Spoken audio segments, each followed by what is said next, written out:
Hi అండి. మామూలప్పుడు snacks తిన్నా తినకపోయినా చల్లగాలులు వీచేటప్పుడు, బయట జోరుగా వర్షం పడేటప్పుడు క్రిస్పీగా, క్రంచీగా, ఇంకా స్పైసీగా ఏదైనా స్నాక్స్ ఉంటే బాగుండు అని ఎవరికైనా అనిపిస్తుంది. కొన్ని సందర్భాల్లో అప్పటికప్పుడు మనం స్నాక్స్ ప్రిపేర్ చేసుకోలేకపోవచ్చు.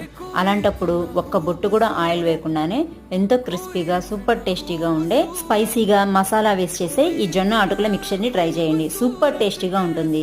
పైగా ఒక్క బొట్టు కానీ నెయ్యి కానీ వెయ్యం కాబట్టి ఎంత తిన్నా కానీ దగ్గు అస్సలు రాదు. పైగా ఎముకలకి పుష్టి కూడా లభిస్తుంది. దీనికోసం మనం మందంగా ఉన్న కడాయిలో పల్లీలు, జీడిపప్పు పలుకులు, బాదం పలుకులు ఒకదాని తర్వాత ఒకటి దోరగా వేయించుకున్నాక శుభ్రంగా కడిగి ఆరబెట్టుకున్న కరివేపాకును కూడా పూర్తిగా క్రిస్పీగా వచ్చే వరకు వేయించుకోవాలి.